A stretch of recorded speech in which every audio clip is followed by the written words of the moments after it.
Hello, and thank you so much for joining us. This is your ROH post show. I cannot believe it is March 30th already. Your ROH post show. Normally, this is where me and Reg tell you all about ROH, but tonight, Reg is nowhere to be found. He's off gallivanting around WrestleMania weekend. Good for him. He deserves it. Luis, our wonderful moderator in the chat, I don't have an access to a super chat document. If you could send that my way, that would be fantastic, so that we can get people's super chats and humper chats read. What on earth are those, you might ask?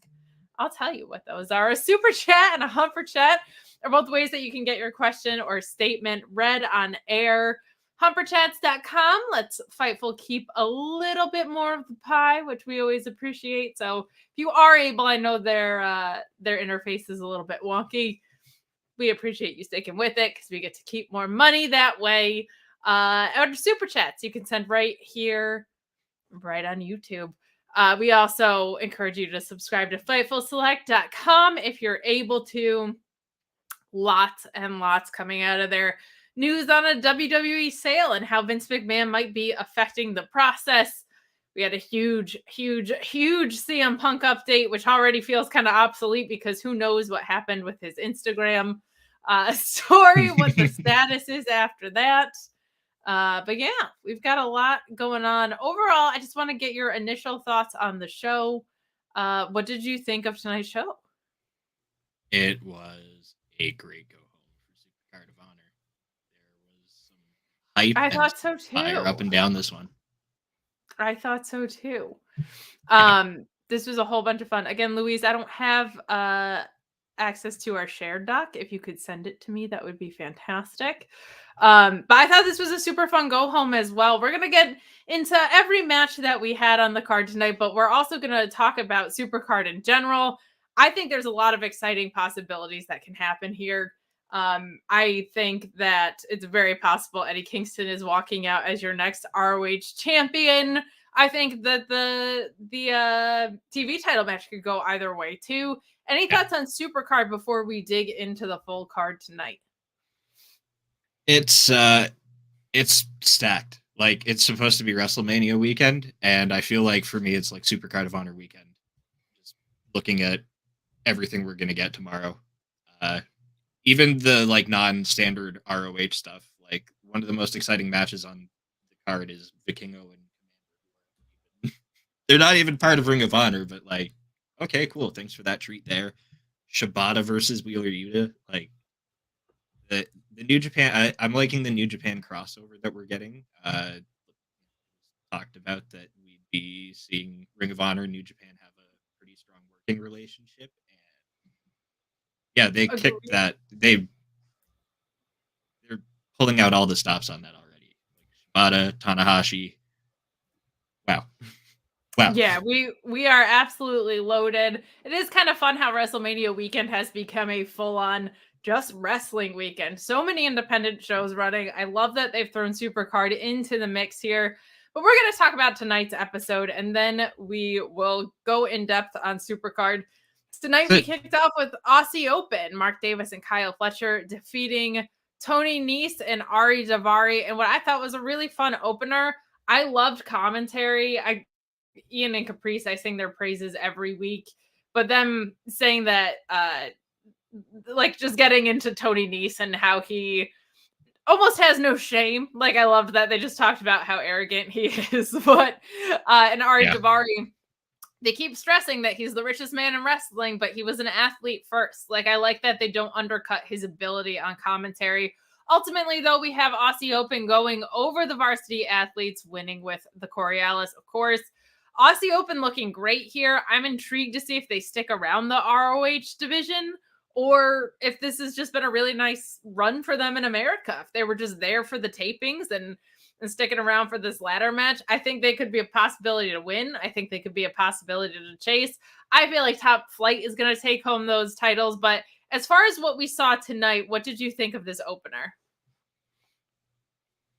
The varsity athletes they're coming across to me like kind of like the 2.0 of ROH, where they're they're probably never going to win the tag titles or anything, but they're going to just like continually have these great showcase matches with, more like featured talent. I'm really liking the consistency of them. I guess like an in memoriam for the Trustbusters would be needed here. It looks like that's just not a thing anymore, but Daivari with the varsity athletes is cool. Him and Tony Nese worked great as a team together. They're both such strong veterans with great instincts. Aussie opens my pick for the ladder match tomorrow, actually. I think there are a lot of people's pick. I'm going with the heartfelt thing. I feel like it's going to transfer to a team of brothers.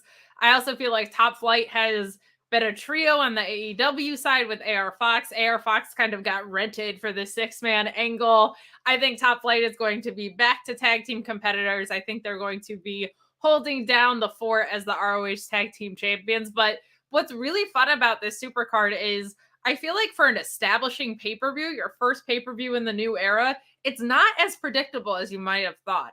I assumed a lot of the kind of, what are we up to? I think 5 or 6 weeks of programming would be more predictable. And it kind of was, because you're establishing who your stars are, who your champions are.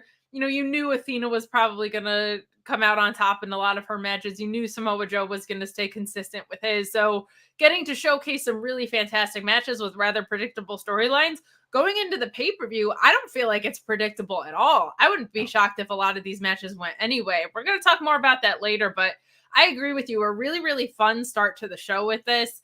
I'm not bummed that the Trustbusters are broken up and that I don't think it was the best put together faction.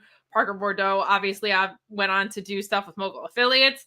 I'm not a big fan of that either, unfortunately. I feel like Swerve should be his own breakout star, but it does bum me out that we're not getting Sonny Kiss. I thought ROH would be a great place for Sonny to grow and develop more, especially when I saw the Trustbusters showing up. I'm kind of like, where's my Sonny Kiss at? If you're not going to make Sonny Kiss a baddie, which is what I said from the beginning, I feel like Sonny Kiss should be in ROH, if not with the Trustbusters doing competition on their own. So, but overall here, a really, really fun start. And I'm looking very, very forward to the ladder match. We've got a chat from Chris Mueller just kind of chiming in on a couple of things. And I do want to mention this toward the start of the show, because if you go to his Twitter, BR_Doc, he has a really, really cool giveaway that you can check out if you want to win some ROH related art. BR_Doc. Normally I bust his chops and I call him the doctor of the Bleacher Report app. If that ever goes down, he's the guy you contact to get it fixed. He's so good with his IT. He can also fix, your Peacock app this weekend when it's going down. He can fix your ROH stuff. So I'm sorry, it's BR_Doctor. My bad, Chris. But doing a great giveaway. One of the most generous people in wrestling media in general. A fantastically talented interviewer and writer. Please go support Doc and, hey, get a chance to win some art. But he does chime in with a super chat here because he's wonderful and supportive, as always, saying Athena and Emmy killed it. Blake and Vikingo was amazing. We're going to get to that. Kingston rules. Mark Briscoe is my hero. ROH firing on all cylinders. I love this show. This very quickly, Dynamite's kind of been on fire again. Like, they put together a really, really fun string of a couple of weeks of shows. ROH hits different. ROH, stylistically, I think will consistently be my favorite wrestling show. I really, really love what is going on here. And I really love that it feels different than AEW. This doesn't feel like a diet AEW, which was a big concern of mine up front, because you just never know. But Doc pointing out that today was a great episode and ROH is killing it, and I agree. Jesse Ozak saying, hi, I'm going to watch the show now. Jesse, you are in for a treat. Really, really fun episode. Really strong for a go-home as well. So we move along to Miyu Yamashita versus Shazza McKenzie. This was awesome. I love seeing Shazza McKenzie on television, and not just because she's in the United States to kick my boss's ass, because she's going to beat up Sean Ross Sapp one of these days. Time. I promise you. I promise you. But not getting the win here. Yamashita winning with the roundhouse quick kick. This was fun, though. I love getting to see Shazza on my television. And I'm intrigued to see as they build out this women's division, who's going to be coming in to be kind of mainstays there. I think there are some that are pretty obvious. Trisha Dora, of course, being one of them. I think you'll see a lot of Sky Blue in this if they don't keep her around on the AEW main roster after what I'm assuming is going to be Blood and Guts. There's a lot of women that I would love to see. Miranda Alize, for example. I would love to see Max the Impaler back when Max is done in Japan. Like some of that newer crop that got shut down on in that wonderful, wonderful tournament that Maria Kanellis put together kind of not too long before ROH shut down. As it's getting rebooted, I would love to see some of them in there. But here we get to see Shazza McKenzie. That's a great shout. She's in America now. She's here to beat ass, including Sean Ross Sapp's butt. But this was fun. And Yamashita, I believe, was also a multiverse. So she is doing the 2 places at once gimmick, which I always appreciate in today's wrestling scene. What did you think of this match? Okay, can I be heard? Okay, I am heard now. Excellent. I'm sorry for the audio issues. I got a new microphone last week, and it's been very touch and go. It's my internet every week, brother. Don't worry about it. Yep. Hey, technology. It's it's here to help us, and then also make us want to tear every last hair out. I was happy for this one. I'm happy seeing Miyu Yamashita over here. She's if you're familiar with me at all, I cover indie wrestling with Reg every week on Overbooked. So I'm seeing her on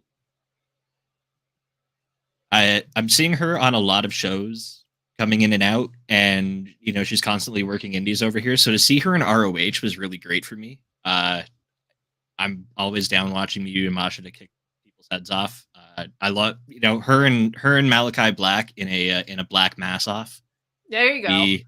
Not mad about that. Yeah, give me that one. But also Shazza, I'm really happy seeing her show up in ROH because if you know her, if you're familiar with her at all, she's part of Shimmer, and her experience and her skill just would be very.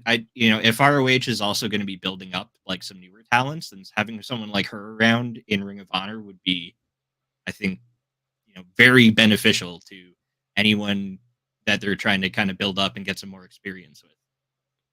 Agreed. I think it would be really fun to see more of Shazza around. I also think she's the perfect foil to someone who's going to just come in and kick your head off. Yeah. She's such a bubbly, fun presence, and in a different way than like a Willow is. I don't really know how to articulate the distinction, but there is one. Shazza is so much of that same positive, lighthearted energy. So when you pair that with someone who's just there to kick your face in, it's a really, really fun combo. I'm excited to see where this goes. This taping was also not in that group of pre-tapes that we had gotten up front. This was taped in St. Louis after AEW Dynamite. I think to keep some of the surprises intact going into SuperCard, which I think is great. Also, you can just only get so much done over a weekend or 2 weekends or whatever they did that. So I think that's awesome. Love seeing Shazza there. I think she's a consequence of, I think she moved between the first set of tapings and this taping. So it's awesome that they got her on the card. She actually got into America. I think she got here. It was like a week yesterday or the day before. Yeah, it was very, very recent. Very, very recent. So what I was kind of hoping would come out of this, I was like, oh, maybe Miyu Yamashita is going to be on the 0 hour tomorrow. I don't know, but I think there's that TJPW show tomorrow too. So I don't know the times on all that. But yeah, it's going to be a very, very loaded weekend, and we'll tell you all about the programming that's going on at Fightful this weekend because, buddy, there is a lot of it. Gosh. This is really important. It's breaking news from Meltzer. I don't know why Fightful's not covering it, but Sean Fierce, Shazza, that is not an exclusive. That is something that is widely known, but accurately reported by Dave Meltzer. So we do appreciate his coverage in that. Sean definitely fears Shazza. A lot of bravado that you'll see on Twitter with that, but they're going to fight in a diner and Shazza's going to kick his ass. So, and Kylie just saying, love y'all. Can't wait for SuperCard tomorrow, buddy. Neither can this was a whole bunch of fun. I gotta say, I love seeing 2 women's wrestling matches effortlessly put into a broadcast, and I love it when they both are really, really hard hitting, which is what we got tonight. Holy cow. Shotkid29 chiming in saying, the first multi-screen night of the weekend. You've got a lot more ahead of you. Very excited about it, though. Started with Bloodsport leading into ROH, and now the post-show with Multiverse United and DDT goes Hollywood. So much wrestling. Thanks for adding us into your rotation there. That's yeah, you must have like an iPad and your phone out and at least one television. We appreciate it. We appreciate it so much. I love that I get to do this. I had for a really long time in my weeks protected Thursdays of like, I'm not subbing in for anybody. I'm not doing anything. And then ROH, of course, my favorite wrestling program coming back on. I was like, I gotta get at this post show. I'm giga happy to be here tonight because this has been probably the most satisfying wrestling show of the last 4 weeks to me every week now. In terms of what I'm seeing, but also I just have such a soft spot for ROH. Me too. Like early in the probably 2003 to 2008 range, I was like completely getting ready to tune out on wrestling, and a coworker started loaning me ROH DVDs, and that alone kept me watching wrestling for about 5 years longer than I would have at the time. I can appreciate the hell out of that. Like I have been kind of in and out with it. I started watching wrestling in 2009, but just as I was starting to give up on it at 11 is when CM Punk dropped the pipe bomb. And I didn't know about anything outside of WWE.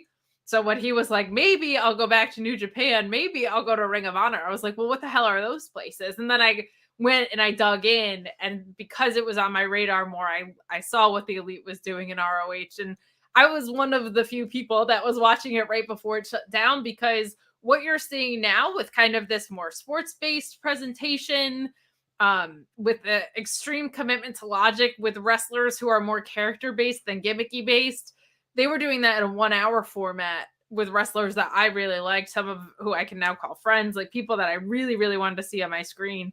And I just felt like, especially in an hour, what a wonderful appetizer it was to put in the middle of your week. I really dug it. So good stuff. And we're seeing that presentation live on, which makes me really happy. Like, I feel like that was working, and it feels like an alternative in the wrestling space. Like, very few backstages, and when they are, they're like a minute long, and very few in-ring promos, and when they are, they're very direct and clear cut and make sense. I really appreciate the commitment to this wrestling style that ROH has continued from that era into this one. But we move along here. The Embassy versus JD Griffey, Dak Draper, who I'm so glad to see back on my screen, and Arjun Singh. Man, they're doing a really good job of making the Embassy look really strong here. And it makes me happy, but it does kind of raise a couple of questions. One, what the hell did it take them so long to figure out something with Brian Cage? And two, what is Brian Cage's contract status realistically? This is a match that I feel like would be on the more predictable side going into SuperCard of Honor. The only reason it's not that predictable is because we don't know what's going on with the Embassy. But the Embassy winning here, as you would expect. Our friends at True Heel Heat, who, if you've watched Fightful Overbooked, where Mike is, you've probably seen SP3 over there. True Heel Heat, great guys. They tweeted that the Embassy have made the Road Warriors of trio wrestling, which I really, really liked. Like, they're just destroying everybody with strength and aggression. And I was like, what a wonderful comparison that I don't think I would have pulled out of the air. I'm also just a huge Prince Nana fan. I love the guy.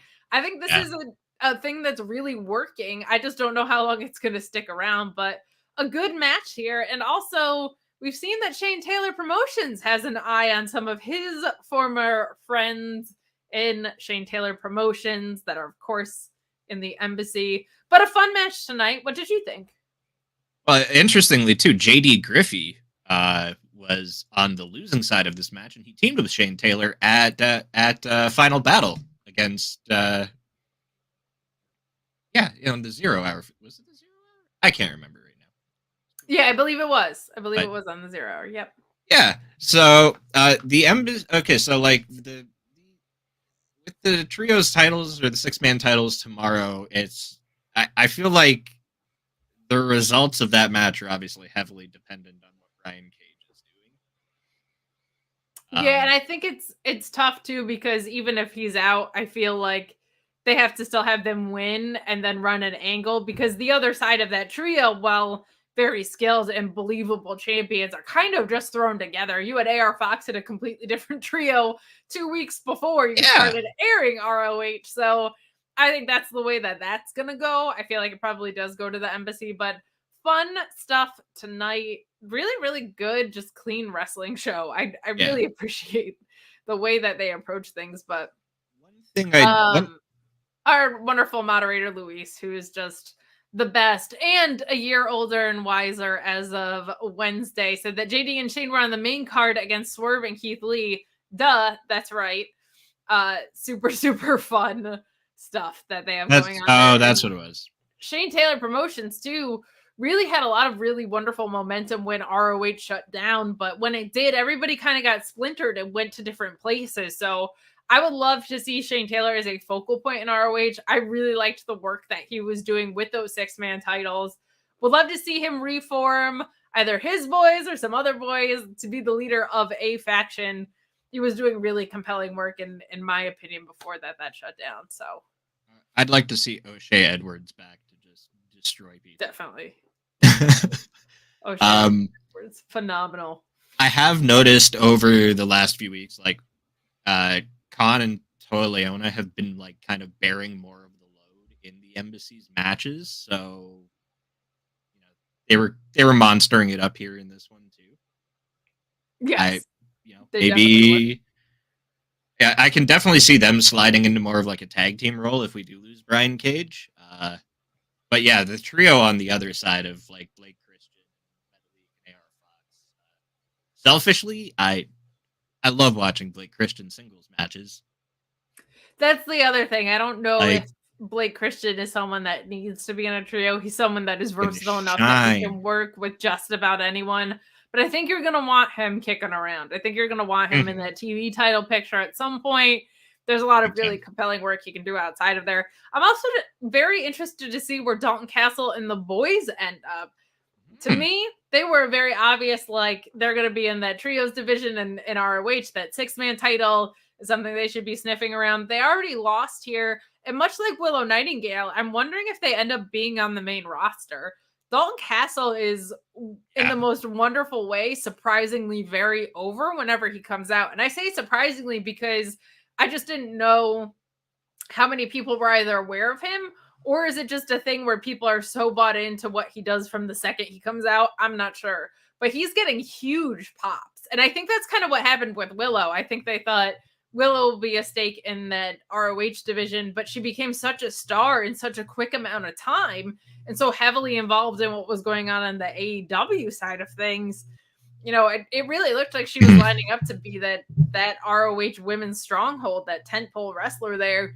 And I think she's main roster material now for AEW. I'm wondering if Dalton Castle falls into that same category, but one of the things that I'm looking forward to for after SuperCard of Honor is clarity around who is working where and in what capacity. We've seen so many tag teams in AEW move to the trios picture, and we've seen people working both promotions. I'm excited to find out who is a little bit more cemented on each roster. And I'm also just intrigued to see if there's going to be more people that are doing what like an Eddie Kingston is doing, who don't really have anything that they're sniffing around on the AEW main roster and can maybe lend a lot of help to the ROH talent, help them grow and progress, feel really important down there until they can heat something back up on the main roster. I think that was something I was looking forward to, was them kind of alleviating that talent roster that had ballooned up so much. So very intrigued to see what comes out of that.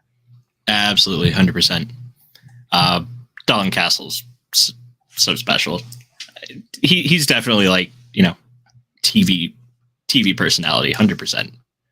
Agreed. And I've said it a couple times that I feel like he very authentically fits an archetype that gets either inauthentically represented or often made fun of in wrestling, where they make it a little bit more sophomoric, where I feel like at Dalton Castle, I'm laughing at what he wants me to laugh at rather than I'm laughing at the guy.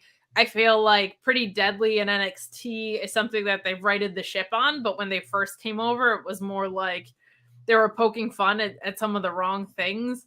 The flamboyance of Dalton Castle and the whole idea of like the peacocking and this very Freddie Mercury kind of over the top presentation is really, really fun. And he just has always felt so in control of it. And I've always appreciated that.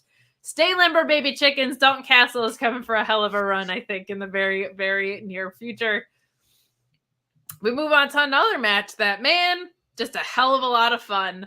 Metallik and AR Fox versus the Infantry, who's Carly Bravo, and MJF killer Sean Dean. As you know, he is 2-0 against MJF. MJF fears him, which is why Sean Dean is clearly on ROH now. But this was another one that was just a really fun match. Metallik and AR Fox defeating the Infantry here, with Metallik hitting that rope walk elbow drop on Bravo. Never ceases to impress. AR Fox has just been an unbelievable asset since he is signed in the AEW ROH umbrella. One of the most athletic guys who is lighting up the indies. And it's kind of funny because I feel like while a lot of people had their pulse on him, I feel like his potential has gotten actualized a little bit quicker than some people maybe when they walk into AEW ROH. Like, he was just someone that pretty immediately people were like, that guy rules. Right away, which I love to see. A super fun match, some really, really great spots here. What were your thoughts? I'm just happy we're living in this time where we can finally see AR Fox on a regular basis. Yes. Turning like between television and now like Ring of Honor. I'm pretty sure weekly. I don't think he's missed a week. Yeah. Which, it's just a beautiful time. Also, the Infantry got a lot of feature on AEW Dark, but I'm happy seeing them as a tag team in Ring of Honor. I think like they work really well together, and they've actually had some great indie matches as well. So getting to see them, I'm happy for Carly Bravo to get this opportunity, get to team up with his friend Sean, and be in there, and then of course against AR Fox and Metallik. You know what they say, a captain of the day keeps MJF away, but I really, really liked this match. A lot of fun to be had here, and AR Fox is just that guy. We've seen him succeed already in a trios capacity. We've seen him killing it in tag matches like this one tonight. I personally, after, I can't remember if it was last week or the week before, I need AR Fox versus VSK/Jeeves SK or whatever they're calling him right now. The two of them had such good chemistry. I think that was just last week. There's been a lot of wrestling that's happened in between last week and this, but their chemistry in ring and those trios, like the time that they had together, I felt was like some really, really great chemistry. And I was like, that's that match. Like they have to go do that. Give it to me, please. Absolutely adored it. I felt the same way with Aussie Open. And now having Stu Grayson back, I'm like, I need Aussie Open versus Uno and Grayson. Like, wow. Yeah. In my veins right now, right? Like, just feels like a classic in the making. And we move along to what is quickly becoming one of my favorite things on this post show.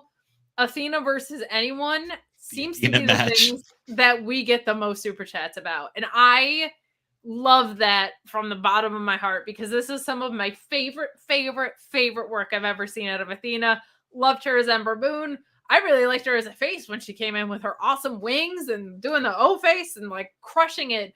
But whatever happened with Jody Threat, whatever switch they turned, holy hell, is she in some sort of sweet spot right now. And a really fun match. And it's something you guys always want to talk about, which makes me so happy. Just like the Real Nerd saying, hey guys, longtime Fightful viewer, first time sending a chat on the show. Thank you so much. We appreciate the support more than you know, especially this show, because like normally we hand this off to Impact, right? And these are two shows that are not on traditional television. They're both like kind of hidden, tucked away in their own sort of way. So when you guys come out and support us, like you're also supporting those programs in a way, but when we get views for a show that's not even like on TV proper, that just means the world to me. And I know it does to Joel and Cresta and Reg as well, because this isn't like so by the mainstream, and it also, that support goes a long way, because just realistically, normally the show has 4 hosts, which makes it more expensive. So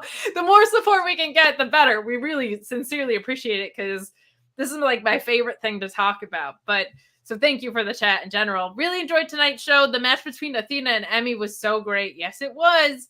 Excited to be going to SuperCard tomorrow in LA. Oh my God. Lucky. So much fun. Find Reg. He'll probably be stoned and hitting on some hot moms, but find Reg, and it's going to be such a great show tomorrow. The card is just absolutely insane. Thank you for sending in a chat. This match was a whole hell of a lot of fun.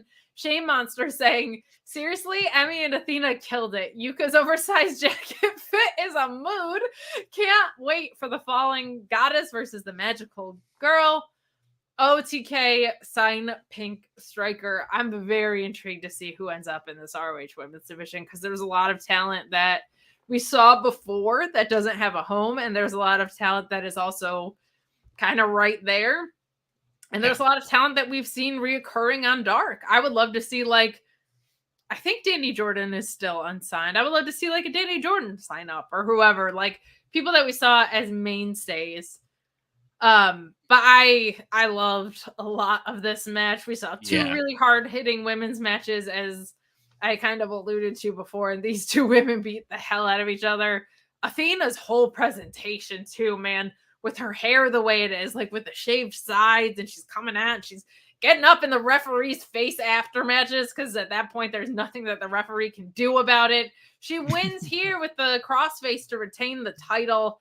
But holy hell, man, she is on a run that is so special. And I gotta say, it's really different than I think a lot of anything that's on TV right now. There's not a heel like this in AEW. There's not really a heel like this on the AEW, man. You've got the bad girls of the Outcasts, right? And you have Jade Cargill's a very different type of heel. She's cool as hell. And her strengths are more presentation based and charisma and her presentation. And oh my God, you're just so in love with her. Athena is just in there kicking absolute ass. This is really, really special and feels kind of unrepeatable in wrestling. There's probably some stuff in Impact that is a little bit closer to what's going on here, but to me, Athena's run has felt like its own special thing. What were your thoughts on tonight's match, and what do you think of this Athena run so far? So, I was actually at the Athena versus Jody Threat match.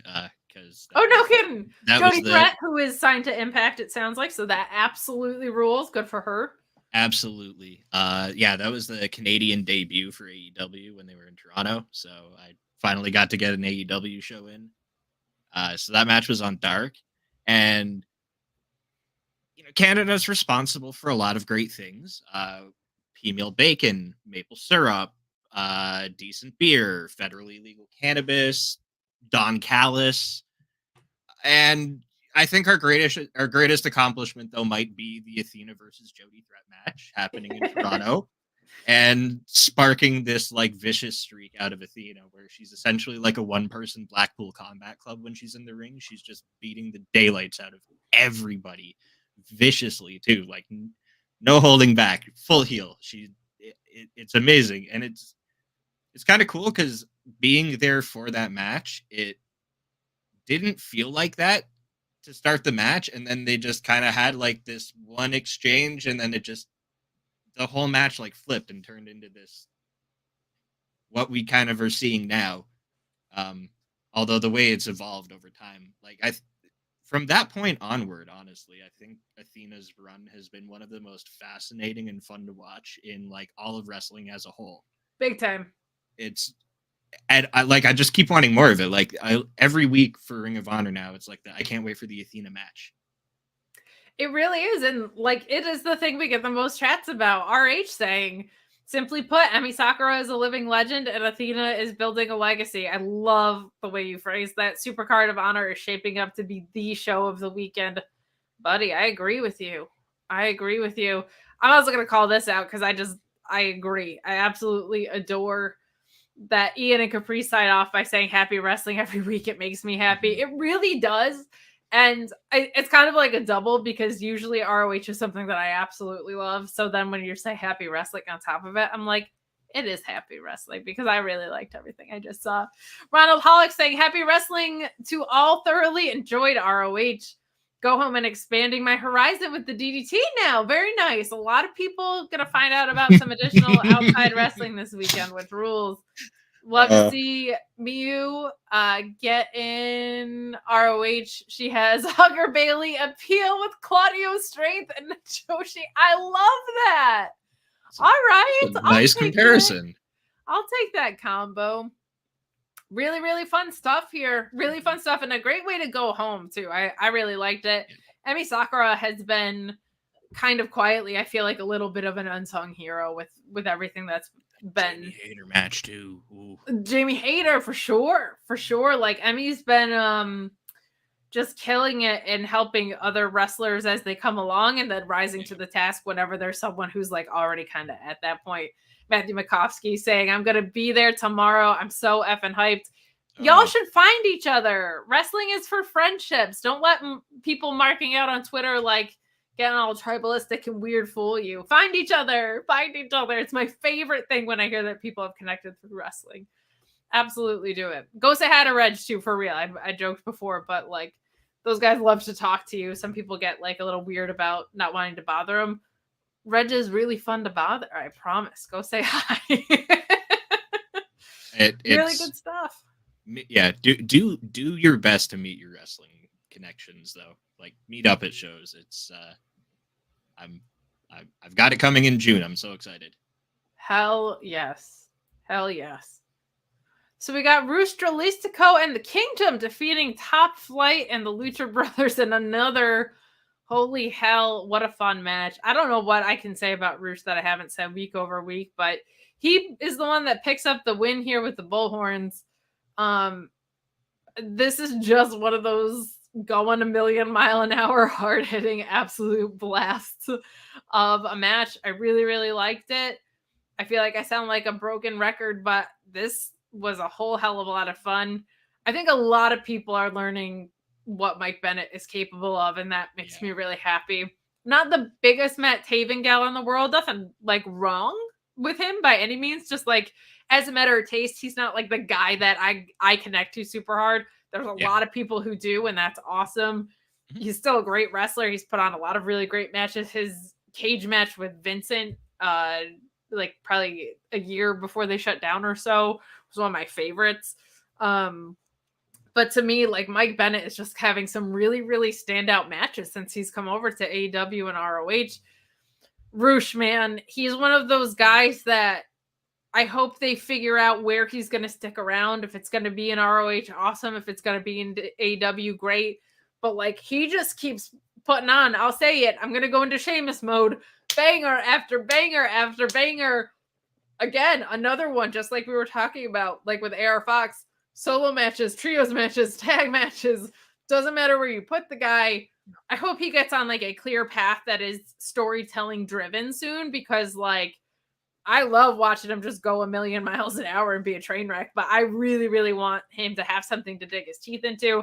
I'm sure with ROH being up and running, he seemed so at home there, but I've loved this match. I just hope he gets on a specific track in the near future. What did you think of what we saw tonight? I don't have like insane thoughts about the match itself, because you know it was the here's all the guys that are in the ladder match tomorrow. Sure. Match. Yeah. But at the same time, it's like 4 of the best tag teams in Ring of Honor, so they're still going in there, and we got the full display of everybody. It was the great showcase. Roosh though, like I come back to Roosh.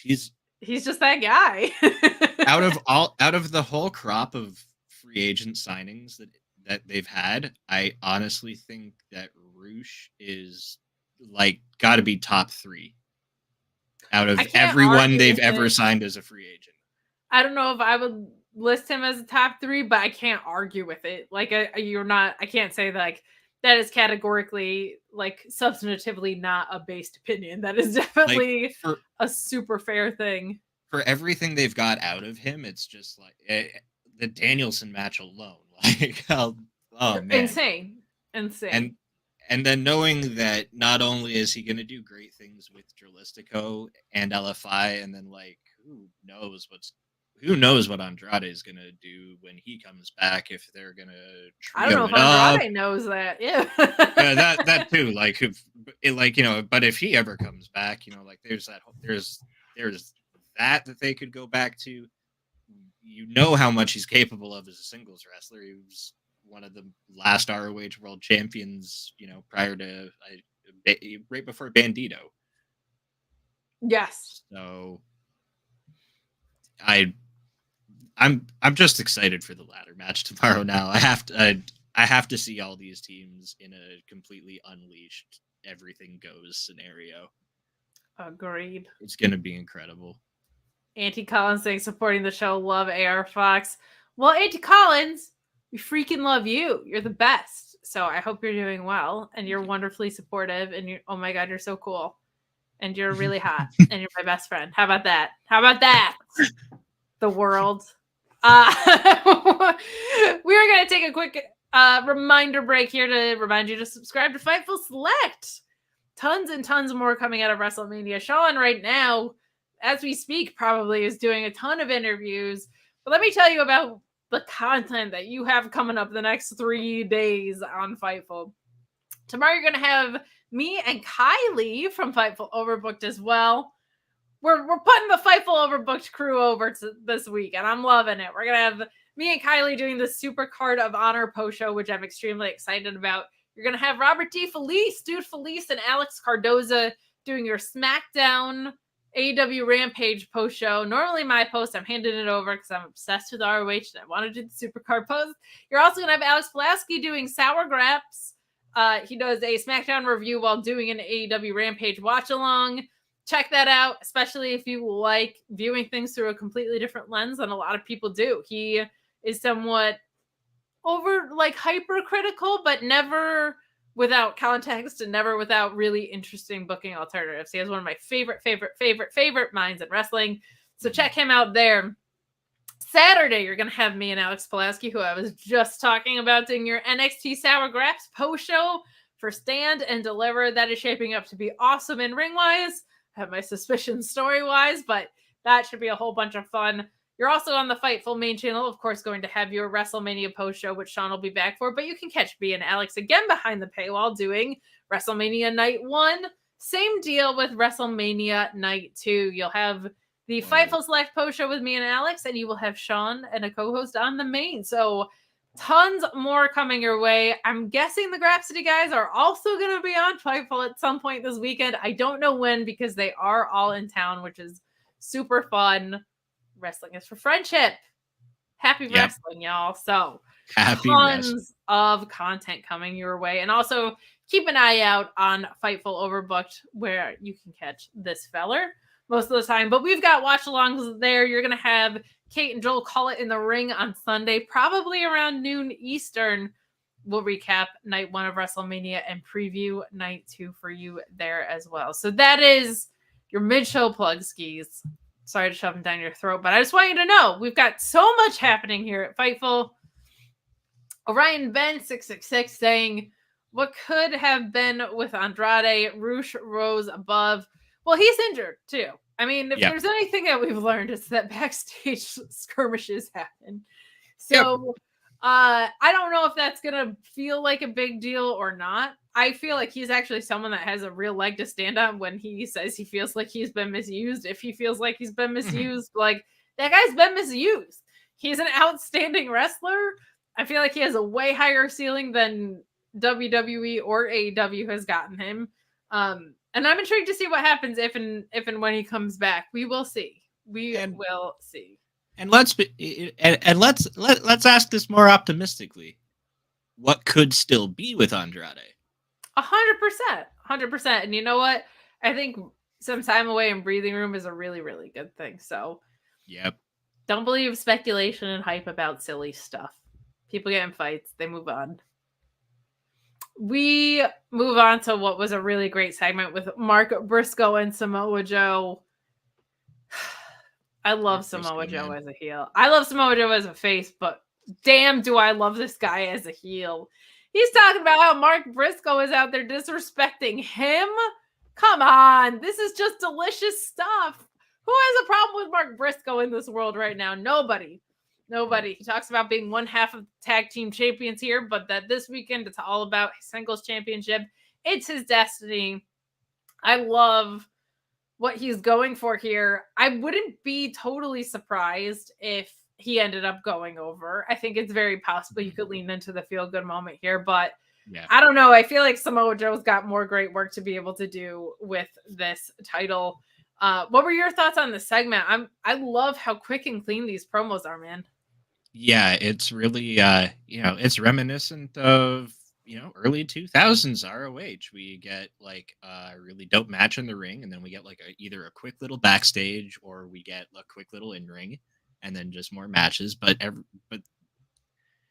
I just can't help but root for Mark. Like everyone wants to root for Mark Briscoe here, of course. But like, yeah, it's Samoa Joe up on the Contron, just speaking his, talking his shit as the king of television.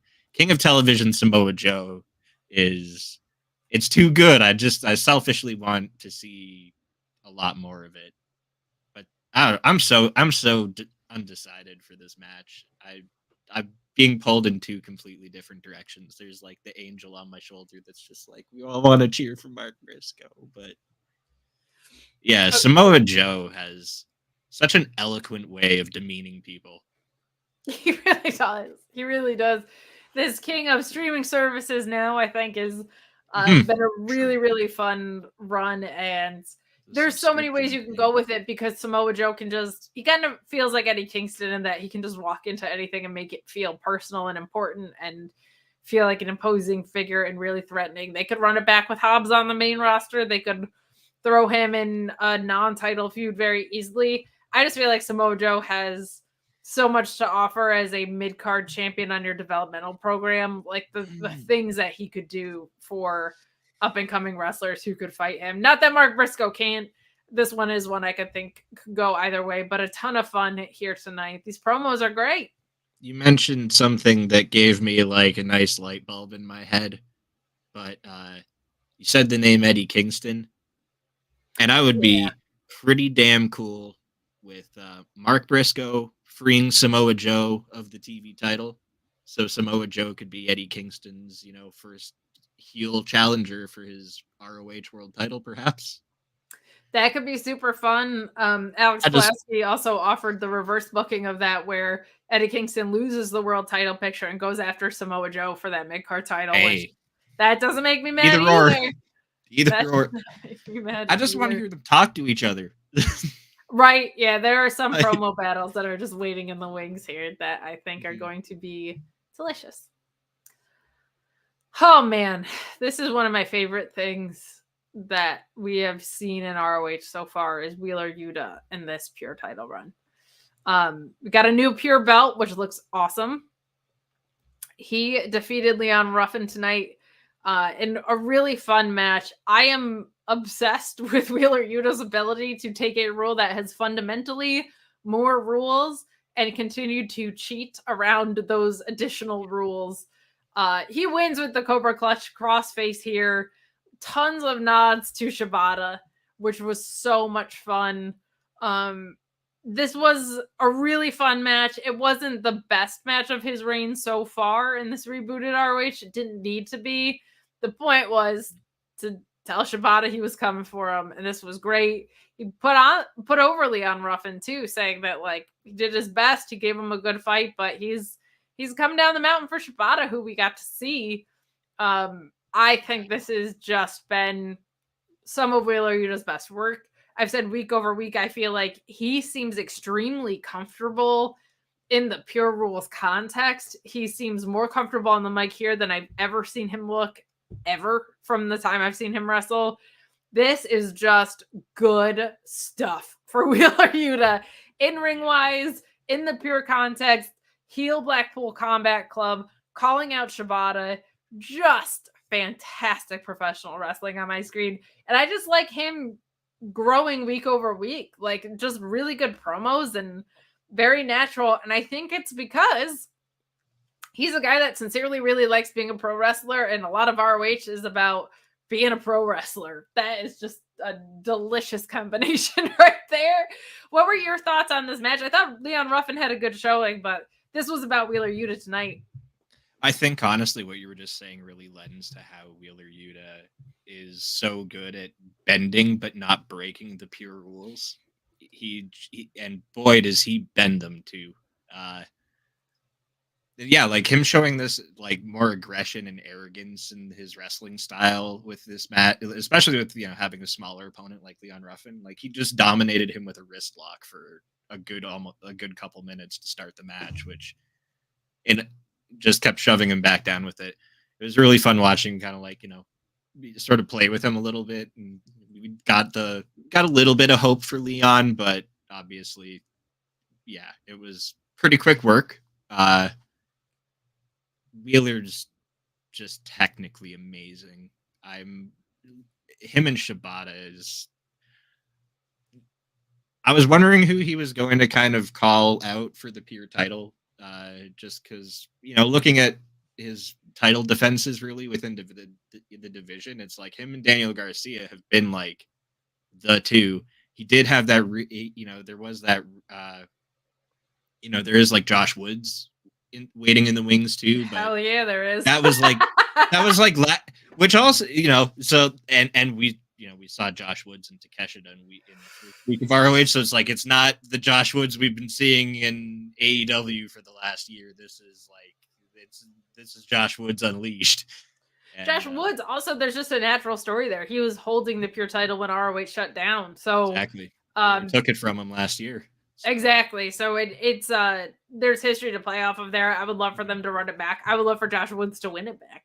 Josh Woods is an unbelievable wrestler, and he was doing a lot of really, really great work. Very glad he's gotten to spread his wings back in ROH a little bit. He has been playing more of that kind of like jobber role alongside Tony Nese.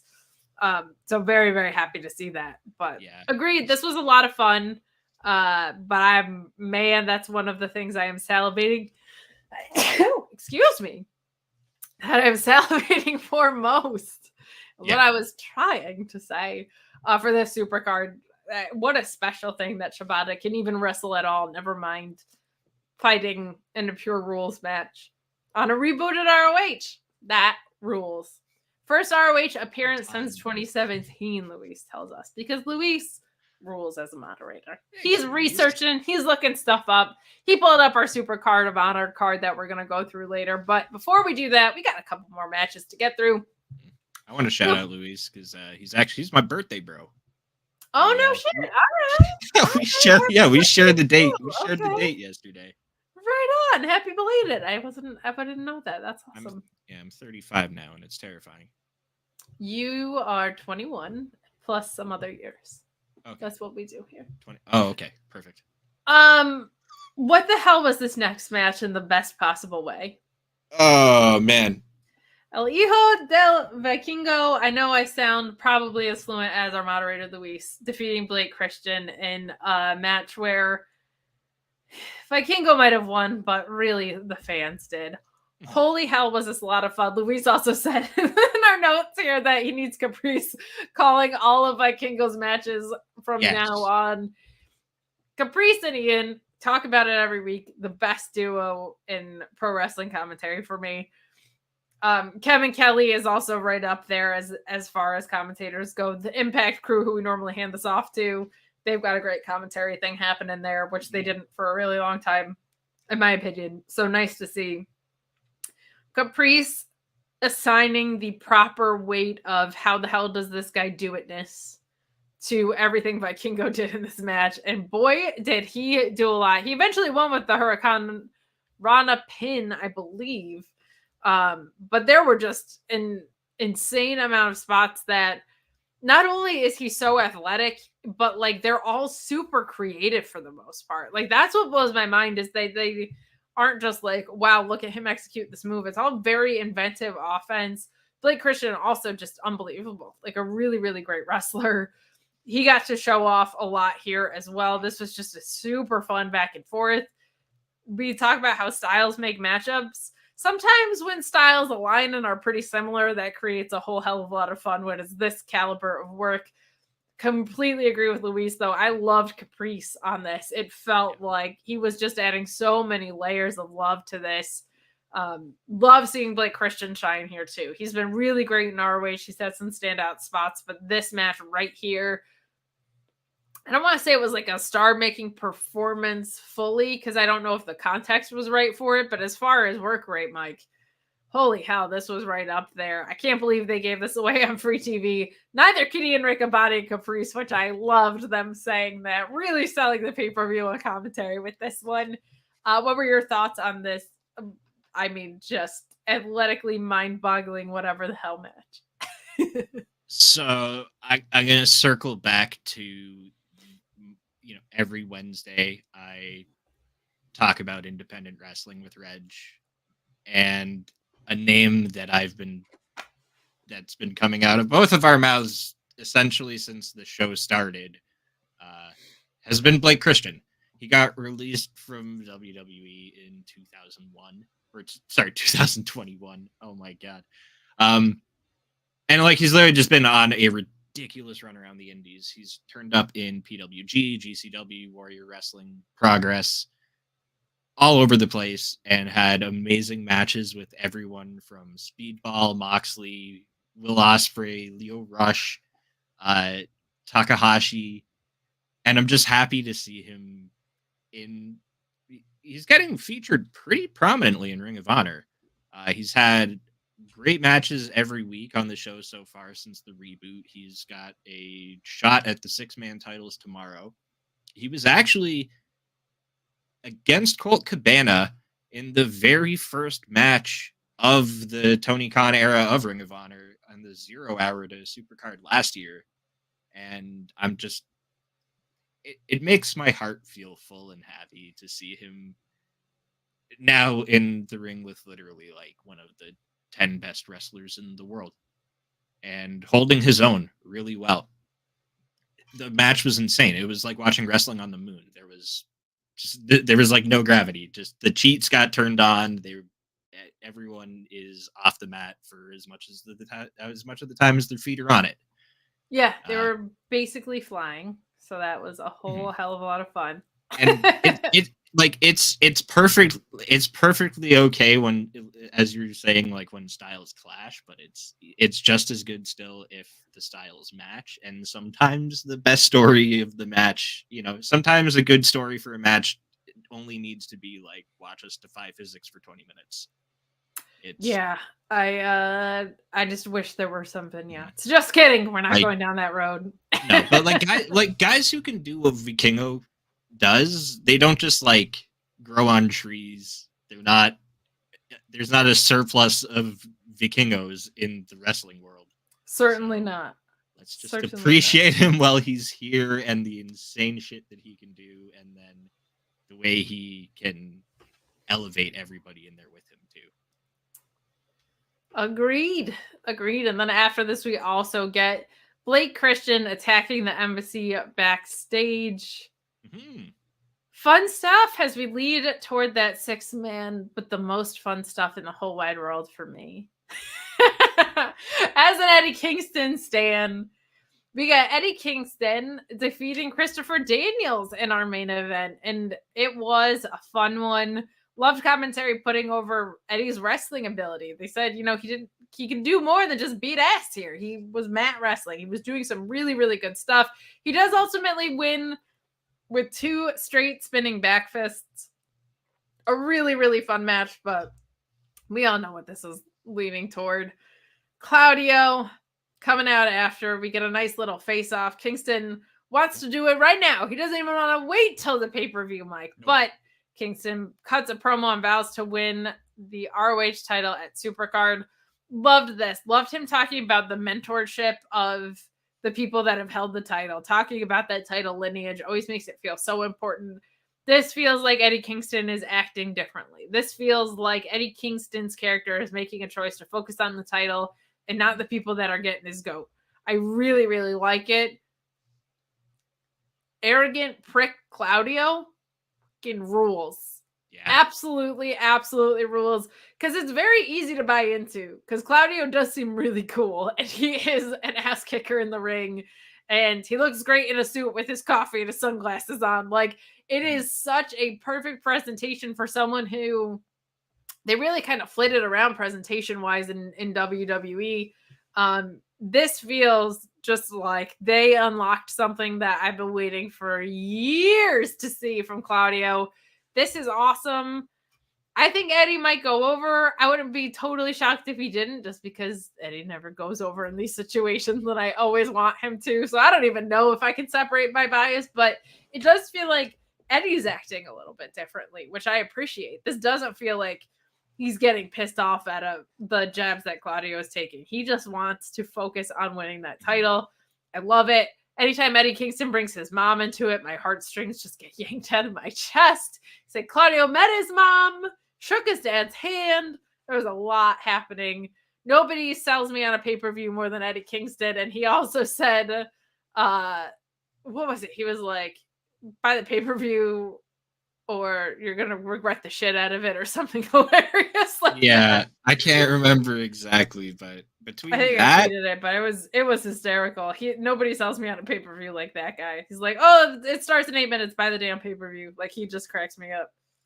Yeah, between that and the Full Gear 0 hour, he stole the mic and did a pretty good job there too. Like, he's got an orthodox and effective way of getting people to part with their money. If you don't buy the pay-per-view, you're gonna feel like shit. Here's why. That's what it was. Yeah, I love it so much.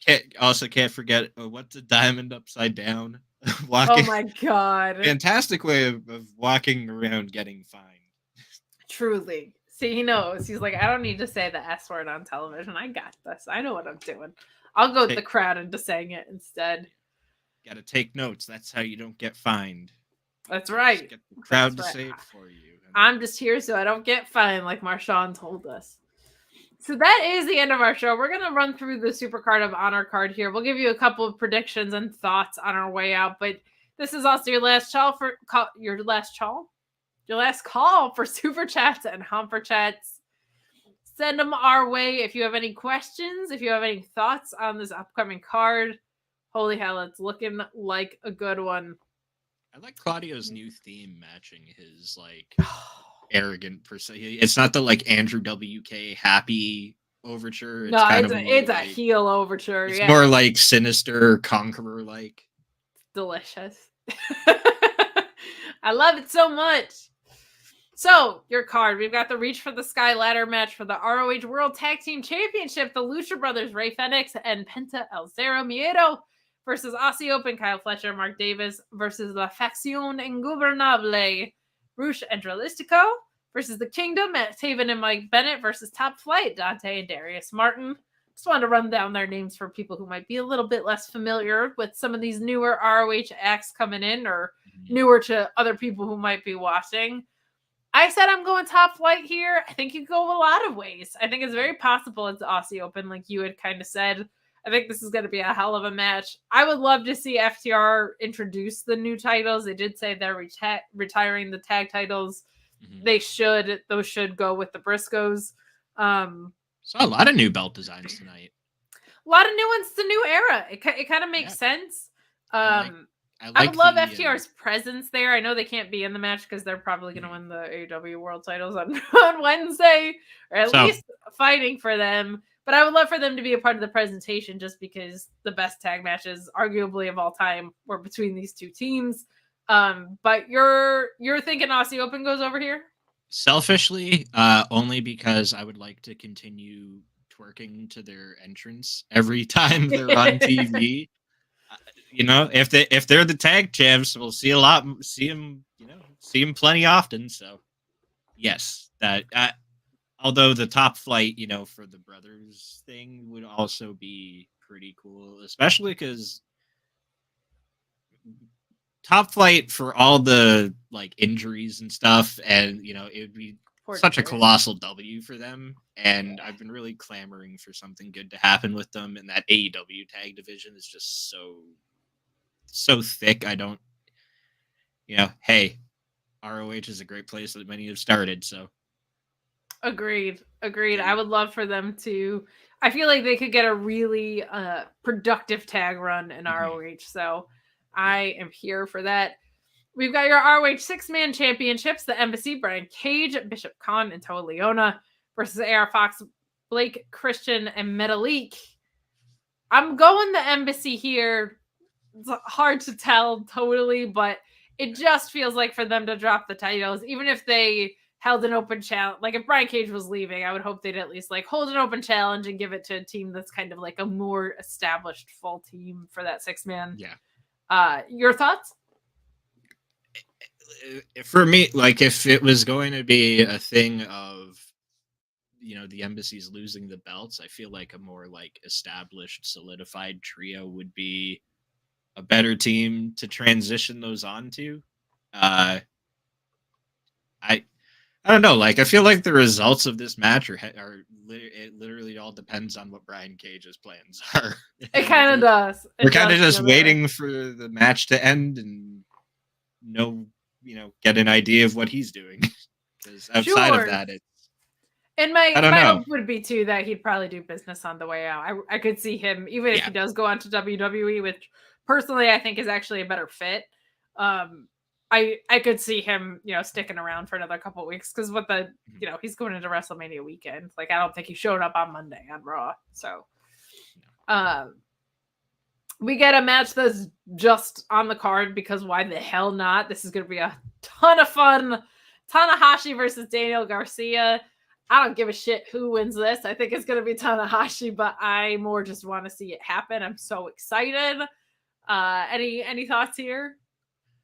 Honestly, I don't give a shit who wins this is my feelings on most of this card, but not in a bad way at all. Like I'm so invested in watching the matches, but at the end of the day, I just know it's all going to be so good. It almost doesn't matter who wins. But it really truly doesn't. This is like what a great chance for Daniel Garcia to get to wrestle, the ace of New Japan Pro Wrestling. And then also what an amazing, just random, here's a treat for no reason whatsoever other than the fact that he's in town already for having Tanahashi show up at SuperCard of Honor. Like with Speedball Mike Bailey, just matches I just want to see because I want to see him. I ain't mad about that. You also never know. Daniel Garcia could hop into a G1 at some point. There could be more to build on Forbidden Door with this. There's plenty of places they could go. Yuta was in Super Junior last year. I'd love to see Daniel Garcia go over for Best of Super Junior this year. Especially because, like, generally when you think of that division, you think of a little more like agile, high flying stuff, and his like more grounded technical style would be a really nice juxtaposition against probably like 60% of the tournament field. Agreed. Your AAA Mega Championship and another one that who cares, but I'm gonna go with Vikingo here. Vikingo versus Commander, of course, is a match that kind of shut everybody up about CM Punk's Instagram story there for a minute. This got announced the same day. This is gonna be great. I'm going with the champion retaining just because I would feel like if he was going to drop it, it would probably be on AAA's own programming, but I don't really follow it, so I don't really fully know. I just think it's going to be an insane match. I'm ready for Spot Foo. Let's go. Give me my Spot Foo. Go. That's just feed me. I'm in. Feed me Spot. Yeah, that's it. I'm in. They're both going to run. So the only thing with these guys, I've seen a lot of Commander because he does a lot of US Indies, and him and Vikingo are both probably like top 5 in the world at running along the ropes, tightrope style, and having the two of them paired up just means that they should race. Things that you only thought possible in video games are probably going to happen in that match tomorrow. 100%. Then we get Wheeler Yuta versus Shibata for the pure title. I think this is going to be an outstanding match. I'm guessing Wheeler retains. I just don't see Shibata sticking around to ROH probably, but I think it's going to be a whole hell of a lot of fun. Yeah. I don't know, like Minoru Suzuki winning the TV title kind of set the precedent for me of, I suppose, at, like the New Japan Fly-In could maybe win the title. I don't expect it. I think it's probably going to be like, like a breakout, not breakout, but like a, like a defining career milestone for Wheeler Yuta to say he's got a win over Shibata. Agreed. I also wonder if that opens up Shibata to the rest of the Blackpool Combat Club, man. There's a lot of possibilities there. If this can somehow be parlayed into Danielson versus Shibata, I don't care what happens. Not at Forbidden Door, though. Give me Zack Sabre Jr. versus Danielson, please, please, please. I'm gonna be at Forbidden Door. Please give me. I'll take. I want the Shibata match. So jealous. So jealous. Honestly, it's only because I live an hour from Toronto and for no other reason than like if I had if to it travel was a Saturday and not a Sunday, I would have been there in a second. If I had to travel, like if I had to travel for it, it would be literally impossible for me to do. But because it's a car ride, I can. Hell yeah! Have fun at that. Have fun at that. We got our TV title: Samoa Joe versus Mark Briscoe. Truly one I feel like can go either way. Truly one that I feel like could go either way, and I don't think there's a wrong decision. My gut just feels like Joe was sticking with it, but that's just that gut isn't based on like anything from a fundamental wrestling perspective or anything like that. Just feels that way for me. You're going Mark Briscoe on this though. You said, right? I think earlier. I feel like the happy feel good ending for Mark Briscoe would be like it's something I don't know. I really don't know, Kate. I'm so this was a tough one. Oh yeah, I feel like I'm gonna get pulled in half, but I want Mark Briscoe to win it just because of the. Sure. I know it's just going to be such a happy, feel-good moment, and I'd like that little injection of serotonin in my life. There you go. I'll take it. Athena versus Yuka Sakazaki. I think Athena's the clear winner here. This is one of the more predictable ones, but I think it's going to be a hell of a match. What do you think here? Athena retains, but the precedent of her entire run up to the belt and with it is probably going to be one of the best matches of the show. Sure. Agreed. It's going to get the most super chats on the post show, guaranteed. Hell yeah. Let's go. Well, I don't know, though, because if Kingston beats Claudio Castagnoli, man, oh man, that's going to be so much fun. I'm going to say Eddie goes over here. This is another one I wouldn't be surprised if it went the other way. Just feels like you can only go to this well so many times with Eddie Kingston. One of these times, he's got to win. He's got to learn from his mistakes. He's got to not let all of his other stuff get the best of him. And it also just feels like the Blackpool Combat Club is doing so much on AEW television. I don't know if they're going to want to split Claudio's time in this way. But I really, really have loved the work he's been doing.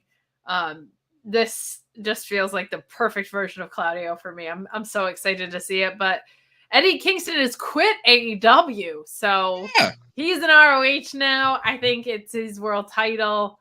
What do you think here? I very much, for my heart, want the Eddie Kingston win, and I think I think it's his time. He's lost a lot of big ones. He's not really won many of the big ones, and I think what better big one than finally he gets a chance for a world championship of some kind and can come away with the victory. It's another there's a lot of heartwarming, feel good moment potential on this show. There's a whole lot of touchy-feely moments that could happen here. And I'd like to see them all.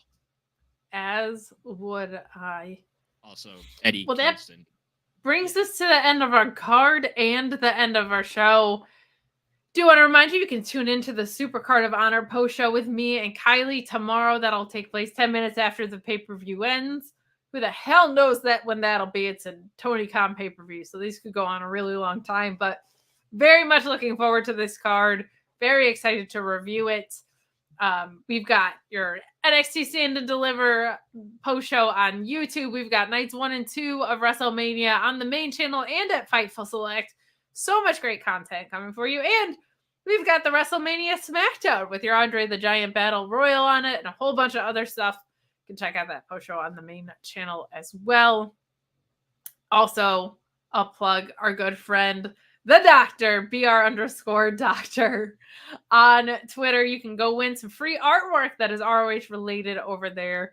Check them out. Good stuff. We appreciate Doc always being supportive of us. More than happy to throw the support back and more than happy to give Mike a second to plug all your stuff. Go for it. I only have one stuff. Wednesdays, generally on Fightful Overbooked, myself and Righteous Reg, Indeed, the independent wrestling podcast, giving you a bunch of matches that we watched every week and, wrestlers to check out, shows to check out, telling you about some indie news and announcements. We like to show a GIF of the week. So if you like to see, dumb, crazy indie spots, it's a pretty good place to be. Also, though, tying into the Ring of Honor, a lot of the, less familiar faces that might be popping up on Ring of Honor to you every week, odds are they're very busy around the independent scene. And, tune into Indeed and you might become familiar with some of these people before they even pop up on ROH or on AEW Dark. And then you go, oh, hey, I saw them put on this banger 20-minute match in a gym somewhere for a couple hundred people. Hell It's yeah. a good time. Hell yeah, absolutely. Follow me on Twitter. It's right there. That's There it. you go. That's all I do. Mike is indie right there. Me, I got a full slate this weekend. I'm not going to lie, you guys. I got a lot going on. I got the SuperCard of Honor post show tomorrow. I've got nights 1 and 2 of WrestleMania on the Fightful Select paywall. I've got your NXT Stand to Deliver post show on the main channel at Fightful. Sunday, I've got Kate and Joel call it in the ring. I get first billing. What am I saying? Kate and Joel call it in the ring. We'll do a quick night 1 recap and a night 2 preview. And then it starts all back up again. I've got Monday on Select doing the Raw review. Tuesdays doing the Sour Graps NXT post show. Wednesdays at the Mark Order podcast doing all things All Elite.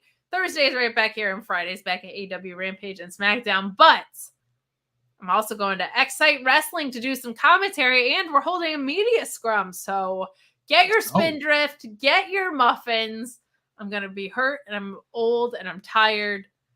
Excite Wrestling is full of effing children, and we're going to talk all about it. But sincerely, I'll be joined by their ring announcer, Chris Glow, for that media scrum. He works with WrestleNomics, who is a phenomenal resource out there for people who are into the economic side of professional wrestling. I'm sure your Excite Wrestling favorites will also be there, so you can tune in at twitch.tv/Excite Wrestling for that. Very excited just to talk about my role in wrestling media, my role in commentary, tons of fun stuff going on there. But more importantly, have a safe and wonderful wrestling weekend. Watch the wrestling you like. There's so much of it going on.